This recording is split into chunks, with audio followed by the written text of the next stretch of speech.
Verdadeiramente aos nossos corações, aquilo que o Senhor quer que a gente ouça, e usa ele como canal, Senhor, de bênçãos para abençoar essa igreja com a tua palavra. É o que nós te pedimos nessa noite, em nome do Pai, do Filho e do Espírito Santo de Deus. A igreja diz: amém. Louvado seja Deus.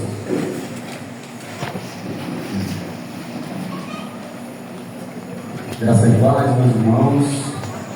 Muito bom poder estar aqui com vocês. Satisfação, alegria. Conhecer o missionário Roberto, a missionária Renata, e ver a obra do Senhor frutificando nesse lugar, prosperando, se desenvolvendo. Isso é a graça de Deus, é a bondade de Deus. O missionário aqui falando que não me conhece há pouco tempo, é natural. Já faz mais de 30 anos que eu não convivo aqui todos os dias, né? Mas a gente anda por essas regiões aqui desde 1977, se não estiver enganado, 78 talvez, 1978. Então, já faz uns dias. Talvez os mais velhos conheçam a família, no mínimo, até tem que conhecer a nossa família, né? E alguns que me conhecem, acham parecido, né? Acham que eu sou outro. Fui no futebol ali, alguém não era o pai de Roado. Não sei se eu estou parecendo velho, alguma coisa assim. Deve ser, né? Roado com a carinha de jovem aí. Meus irmãos, que bom poder estar aqui. Estou feliz mesmo, de coração, poder trazer a palavra, partilhar a palavra do Senhor Jesus. O pastor já falou, a gente reside ali na Igreja Batista em Águas Lindas de Goiás. Quem conhece Goiás sabe que fica ali mais ou menos na divisa com Brasília, no entorno de Brasília, uma cidadezinha simples, igreja simples, como é o povo de Deus. E a gente serve ao Senhor ali, em uma daquelas igrejas, fazendo parte da Associação Oeste Batista, da Convenção Batista do Planalto Central. E é com alegria que recebemos esse convite de ministrar a palavra do Senhor. Quero convidá-los nesse instante a abrirmos as nossas Bíblias na Epístola do Apóstolo Paulo escrita aos Colossenses, no capítulo de número 1. No capítulo de número 1, e eu quero ler apenas dois versos: o verso de número 8 e o verso de número 9 e o verso de número 10. Dois versos. Colossenses capítulo 1, verso de número 9 e verso de número 10. E o texto diz da seguinte forma: por isso mesmo, também nós, desde o dia em que ouvimos, não cessamos de orar por vocês e de pedir que sejam cheios do conhecimento e da vontade e de sua vontade, em toda a sabedoria e inteligência espiritual, para que andeis como és digno do Senhor, agradando-o em tudo, frutificando em toda boa obra e crescendo no conhecimento de Deus. Amém. Quero convidar você a curvar sua cabeça mais uma vez. Fazemos um momento de oração. Pai eterno, nós te agradecemos. Te agradecemos porque o Senhor nos permite experimentar algo muito bom, que é ver a obra do Senhor prosperando, se estendendo na terra. Obrigado por essa igreja, por esses irmãos que aqui compõem o rebanho do Senhor. Obrigado pela vida dos pastores aqui desta igreja, da família pastoral. Obrigado por essa obra, Senhor. Que o Senhor faça multiplicar, faça frutificar, e que a tua mão não se retire sobre este lugar. É assim que eu oro, em nome de Jesus. Amém. Meus irmãos, quero que você preste bastante atenção para você compreender essa palavra. A palavra é muito simples, a palavra de Deus é simples e fácil de ser entendida. Todavia, é necessário que faz que a gente atente para ela. O texto que nós lemos, que Paulo escreve a uma igreja de uma região chamada Colosso, e ali Paulo está falando, dentre muitas coisas, do que Deus pode dar para o seu povo. Mais especificamente, Paulo está dizendo que Deus pode dar ao seu povo sabedoria espiritual. Veja bem que Paulo faz questão de destacar, diferenciar o tipo de sabedoria. Sabedoria espiritual. Sabedoria espiritual é diferente de qualquer outro tipo de sabedoria. Conhecimento espiritual é diferente de qualquer outro tipo de conhecimento. Sabedoria espiritual, conhecimento espiritual, diz respeito não às coisas dessa terra, mas diz respeito às coisas espirituais, como o próprio nome já está dizendo. E Paulo aqui roga a Deus, aos irmãos, para que estes obtenham esta sabedoria. E por que Paulo não rogou a Deus para que esse povo tivesse uma infinidade de outras coisas? Por que Paulo não rogou a Deus para que, sei lá, Deus enviasse para aquela igreja um milionário, Deus enviasse para aquela igreja alguém que ganhou em algum sorteio, Deus enviasse para aquela igreja uma mina de ouro, ou qualquer coisa do gênero, os grandes empresários? Não. Paulo roga a Deus para que Deus dê sabedoria espiritual para aquele povo. Ora, se Paulo roga a Deus para isso, é porque ele entendia que essa sabedoria é suficiente para que aquela igreja crescesse, prosperasse e se desenvolvesse. E aqui, enquanto Paulo, que se identifica como sendo apóstolo de Jesus Cristo, não pela sua própria vontade, mas pela vontade de Deus, e também acompanhado do seu companheiro Timóteo, ele dá aos irmãos em Colossos essa orientação. E olha que coisa interessante o que Paulo diz aqui quando a gente leu no verso 9: pelo ou por isso mesmo, olha só, verso 9: por isso mesmo, também nós quem? Paulo e Timóteo.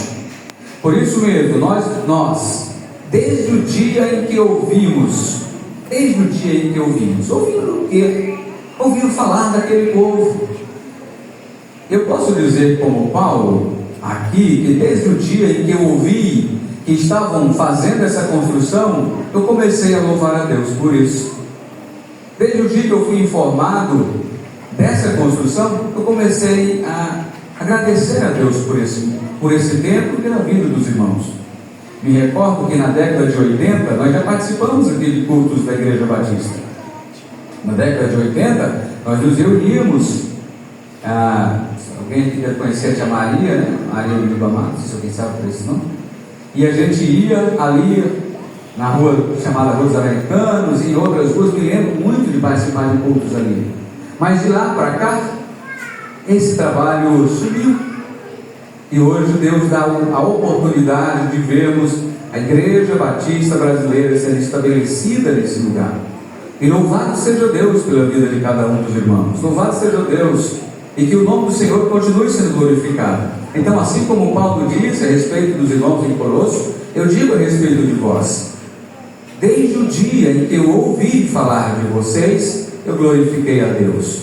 E Paulo diz: não cessamos de orar por vocês. A oração de Paulo por aquela igreja tinha um propósito.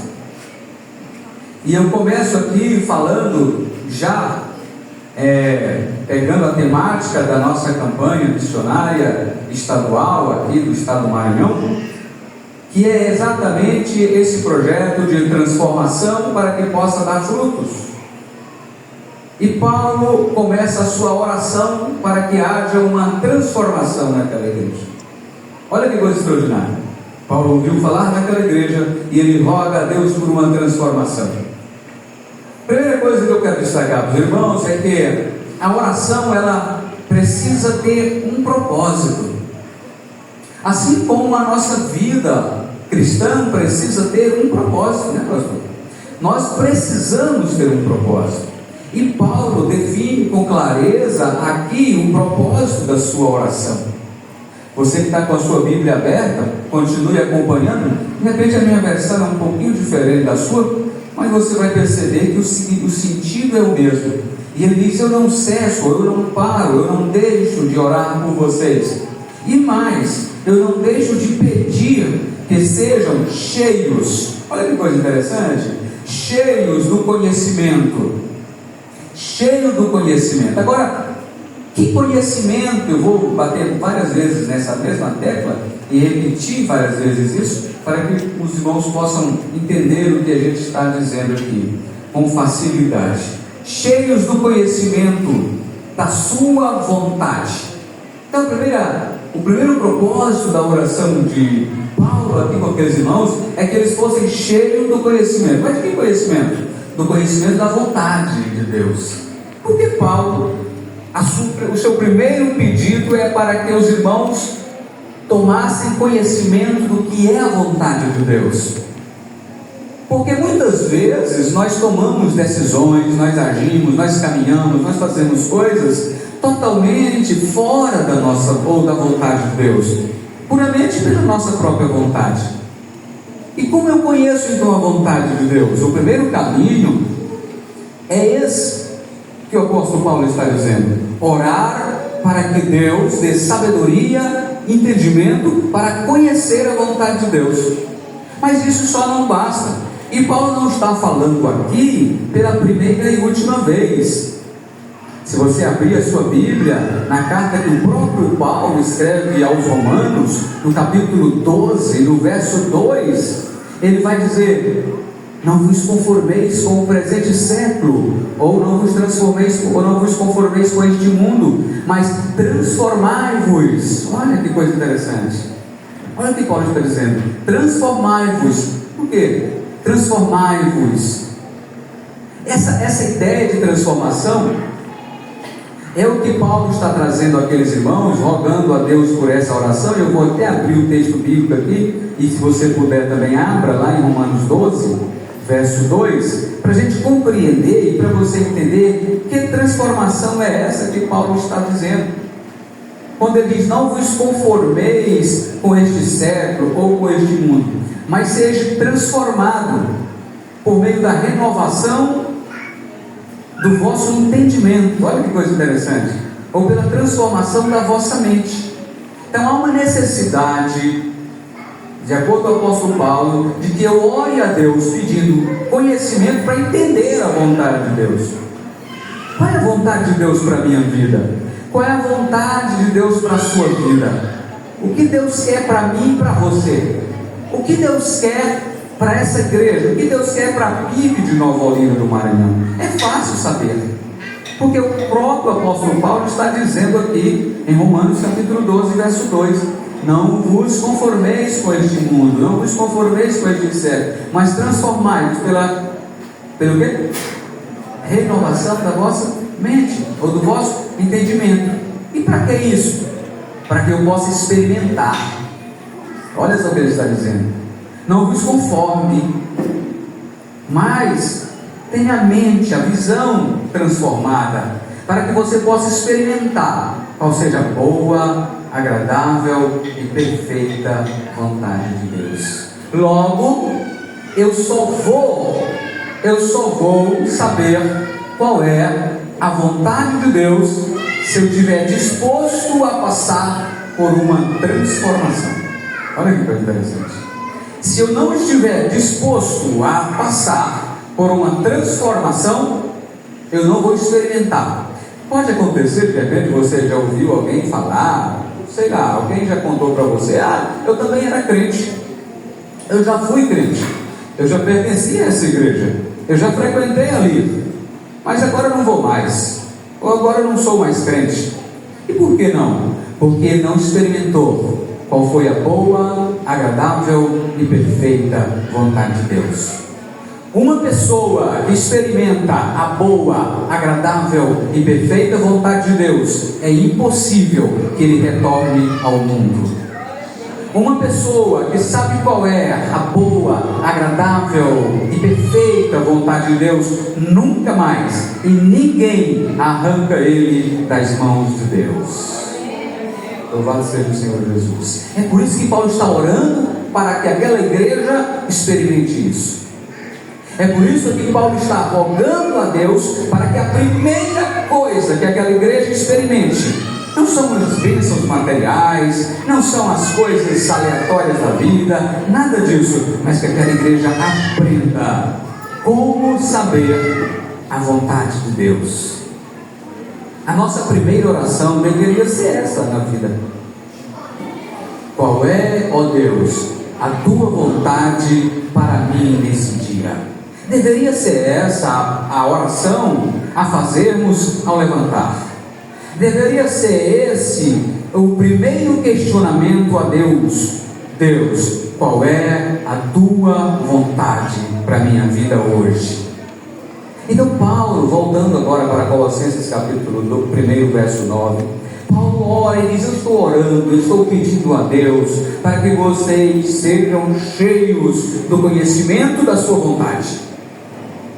Olha, descubram qual é a vontade de Deus, conheçam qual é a vontade de Deus, para que você experimente a coisa boa que Ele tem para você, para que você saiba o quanto de planos extraordinários Ele tem para você. Mas você só descobre se você tiver conhecimento dele. Você só descobre se você for até o final. Não tem como você experimentar algo que você não sabe. Imagina quando você vou contar uma experiência bem simples. Eu gosto de contar experiência para, às vezes, serve para alguma coisa. Lá para onde eu moro, nem todas as pessoas gostam de açaí. Já pensou uma coisa dessa? Dá para acreditar? Pois é. E tem mais. Eu já levei açaí daqui para eles e coloquei na boca, assim, entreguei, experimente, e ele achou ruim. Mas ele foi lá, ele gosta do sorvete de açaí. Olha que coisa. E por que ele gosta do sorvete de açaí? Por que ele gosta lá ele está comendo essência? Não está comendo açaí, não está tomando açaí, ele está com uma essência. Produziram em laboratório uma essência, colocaram, fizeram um sorvete e deram para ele. Ele acha maravilhoso o sorvete de açaí, mas o açaí ele acha ruim. Sabe por quê, queridos? Porque ele não experimentou de verdade. Sabe por quê que as pessoas não são transformadas de verdade? Porque elas recebem um evangelho de essência. O que é um evangelho de essência? É aquele evangelho que agrada ao meu paladar. E o evangelho de Jesus é um evangelho que transforma. E toda transformação tem preço. Toda transformação dói, não é verdade?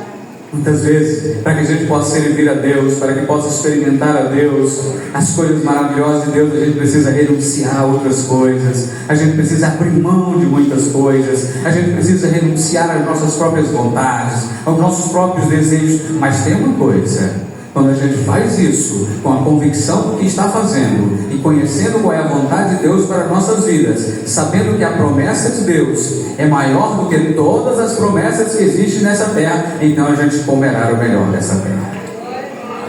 Então é diferente. E por isso que a primeira oração de Paulo por aquele povo é: eu quero que vocês sejam cheios do conhecimento da vontade de Deus.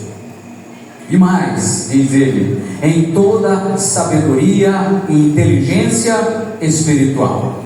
Olha que coisa: cheio do conhecimento da vontade de Deus, toda sabedoria e inteligência espiritual. Percebam que ele não falou de graus universitários. Percebam que ele não falou de formações acadêmicas. Percebam que ele não falou de você ser alfabetizado ou não. Ele falou de sabedoria e inteligência espiritual.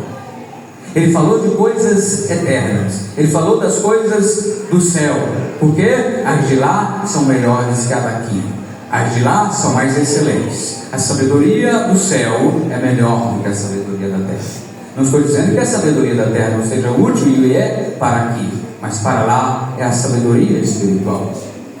E por que isso? E por que Paulo faz essa oração? Qual é o propósito dessa oração? Por que ele está orando desse jeito? A resposta está aí na Bíblia, no verso 10 do primeiro capítulo que a gente acabou de ler, de Colossenses. No verso 10 ele diz: para quê? Para que andeis. Olha só, para que andeis. Andar é um verbo. Andar, se você pesquisar em algum dicionário aí, você vai ver que é o ato de você caminhar, de você se deslocar para algum lugar. Andar é movimento. Andar é uma ação. Logo, o que Paulo está dizendo é que aqueles irmãos andem, prossigam, não parem, que aqueles irmãos continuem. Mas de que forma? Andar por andar? Caminhar por caminhar? Olha, eu já fiz esse percurso que tem 2.000 quilômetros daqui para onde eu moro, 2.000 quilômetros, várias vezes de carro, várias vezes, ao longo desses 30 anos. E durante essas viagens eu já encontrei várias pessoas, os chamados andarilhos, várias. Parece que você já viu algum desses, aquelas pessoas que andam pelas rodovias. E se você perguntar para onde ele vai, ele só está andando, ele só está caminhando, só isso. Existe um livro, os professores aí, as professoras, e também já foi feito até filme, que chama Alice no País das Maravilhas. Não sei se você já leu esse livro ou já viu. E aí, lá tem uma frase muito interessante. A menininha está perdida, e ela está perdida, e de repente ela encontra um gato, um coelho, vai encontrando bichos. E aí ela pergunta para um daqueles personagens: qual é o caminho? Qual é o caminho? Eu estou perdida. E aí ele pergunta: para onde você vai? Não sei, eu só quero sair daqui. Aí ele diz: bom, para quem não sabe aonde vai, qualquer caminho serve. É assim que funciona a vida. Quando você não sabe para onde quer ir, você sai como um andarilho, você vai para qualquer lugar. E assim é o mundo. O mundo está sempre te oferecendo caminhos, oportunidades, possibilidades, portas abertas. Sempre terá caminho para que você possa entrar por eles. Somente uma coisa é certa: se você não sabe onde esse caminho vai dar, não entre nele. E é isso que Paulo está dizendo: ore, e eu oro para que vocês tenham conhecimento da vontade de Deus, porque se você sabe qual é a vontade de Deus, você só vai pelo caminho que Ele traçou para você. E aí ele prossegue: para que você ande. Mas antes de que forma? Como um andarilho? Não, como é digno do Senhor, ou seja, segundo a vontade do Senhor. E como é que eu ando segundo a vontade do Senhor? Daquele jeito que eu acabei de falar em Romanos capítulo 12 e verso 2: não me conformando com o mundo, não andando segundo o mundo, não seguindo os ditames do mundo, as orientações do mundo. Somente quando eu ando contrário ao mundo é que eu entendo a vontade de Deus. Somente quando eu ando contrário ao mundo é que eu experimento a vontade de Deus. E é isso que Paulo está dizendo: eu quero que vocês andem, mas não de qualquer jeito. Eu quero que vocês andem como é digno do Senhor, agradando o Senhor em tudo. E aqui começo a falar para vocês, já para não me alongar demais, quero falar para vocês sobre 4 maneiras de você andar com Deus. 4 maneiras, dentro dessa perspectiva de transformado para dar fruto. Por quê? Porque quando você anda com Deus, você dá fruto. Quem anda com Deus dá fruto. Logo, eu não vou te dar uma receita para você dar fruto, mas eu vou te dar uma receita para você andar com Deus. E se você aprender a andar com Deus, os frutos virão sem que você se preocupe. Tá bom? Então, a receita é: ande com Deus. E como eu faço para andar com Deus? Primeiro, ande agradando a Deus. É isso que Paulo está dizendo, ó. Para que andeis como é digno do Senhor, agradando-o em tudo. Então, primeira forma, o primeiro pilar, como você queira colocar, a primeira maneira é andando, procurando agradar a Deus. E como é que eu agrado a Deus? Ora, conhecendo a sua palavra, ora, conhecendo o Senhor. E como eu conheço o Senhor? Por meio das Escrituras. Esse é o caminho, essa é a forma, essa é a maneira, tá certo? Então a primeira coisa é essa: E eu preciso me perguntar todos os dias também: Senhor, as minhas ações estão te agradando? As minhas práticas estão te agradando? A minha vida está te agradando? O meu caminhar está te agradando? As minhas pregações estão te agradando? A minha forma de ensinar está te agradando? A minha forma de te servir está te agradando? A minha forma de lidar com a minha família está te agradando? A minha maneira de tratar os meus negócios estão te agradando? A minha vida está te agradando? Essa pergunta, ela precisa ser feita todos os dias. Eu preciso perguntar todos os dias. Por quê?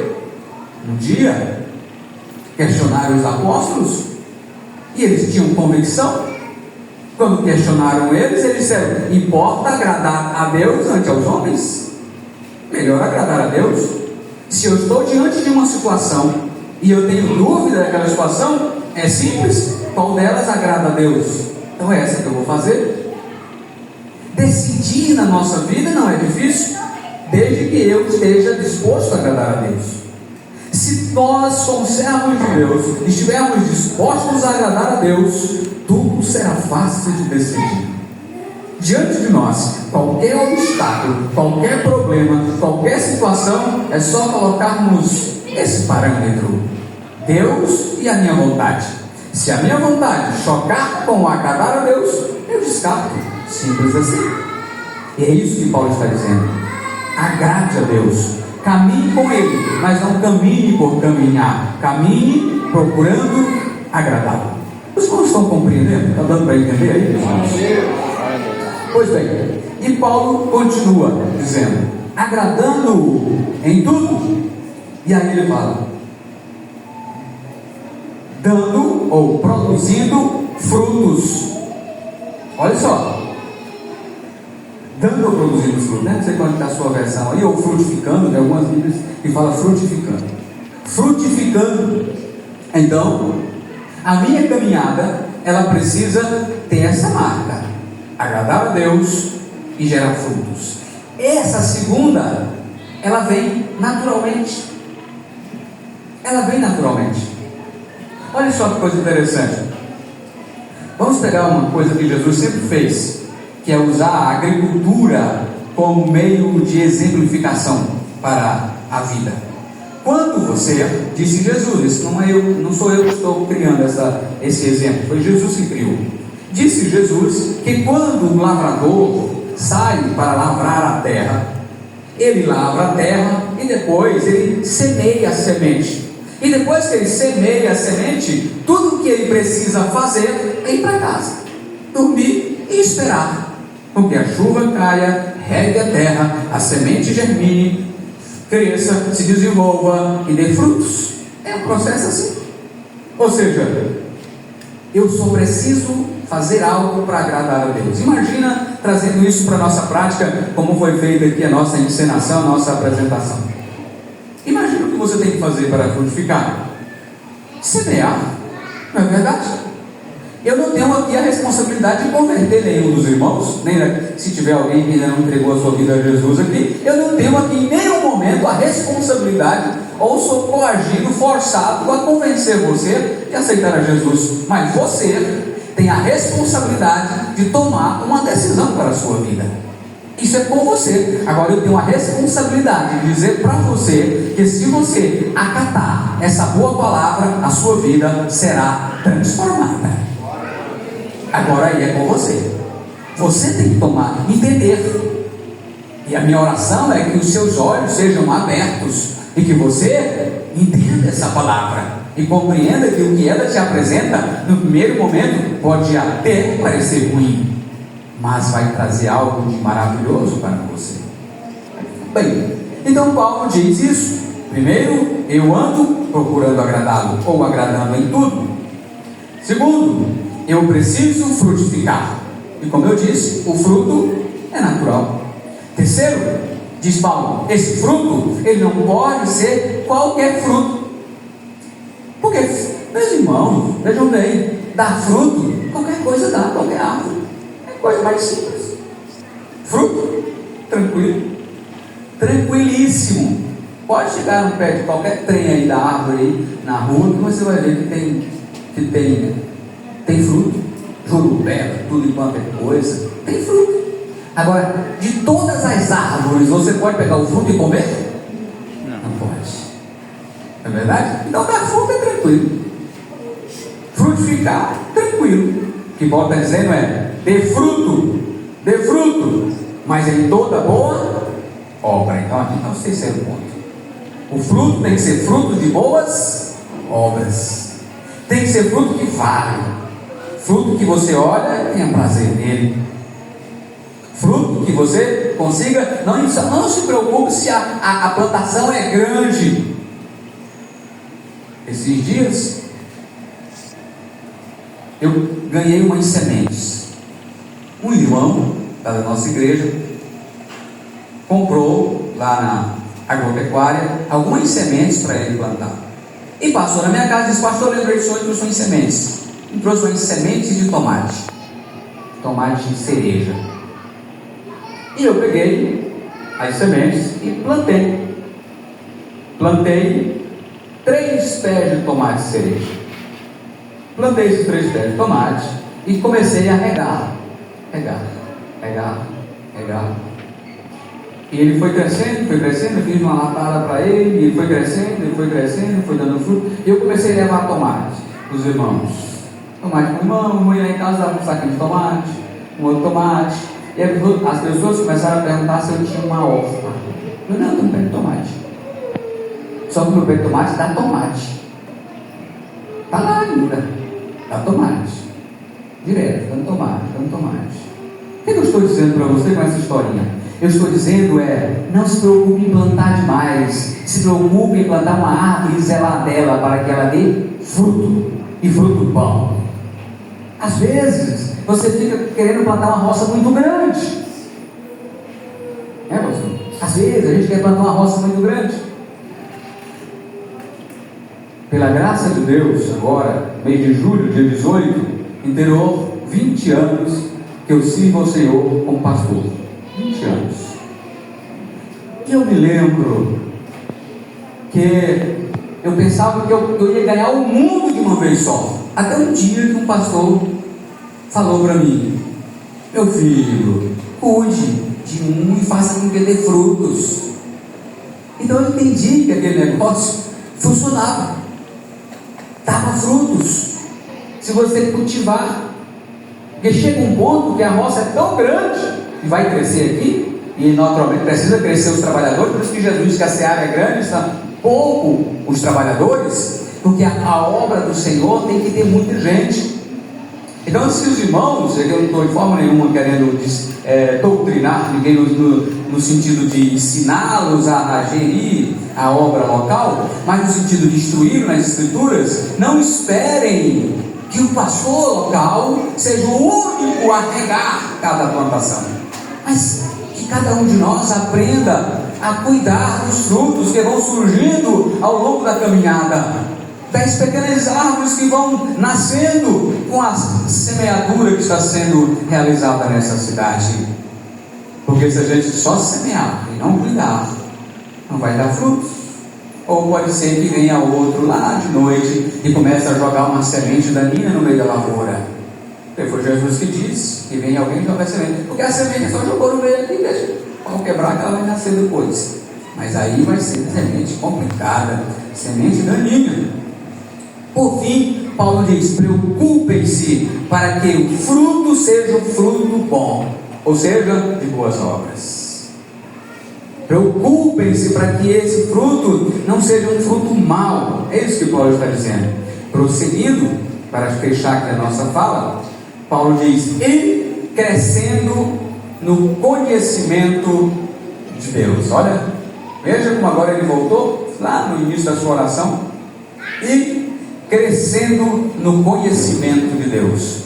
Meus irmãos, não se conformem no sentido de acômodo, de se acomodar, de estar satisfeito com o que você já alcançou no conhecimento de Deus. Cresça cada dia, ore mais, leia mais as escrituras, congregue mais, adore mais a Deus, cultue mais, sirva mais ao Senhor, ou procure descobrir mais sobre Deus, ou seja, cresça no conhecimento de Deus. há uma necessidade de que nós cresçamos em conhecimento. Pedro já disse que a gente precisa crescer na graça e no conhecimento de nosso Senhor Jesus Cristo. Então, como eu faço então para que eu dê fruto? Primeiro, ande com Cristo, ande com Deus, mas não ande de qualquer jeito. Ande de forma a agradar ao Senhor, ande de forma a dar fruto, ande de forma que esse fruto seja um fruto bom e, por fim, cresça no conhecimento do Senhor.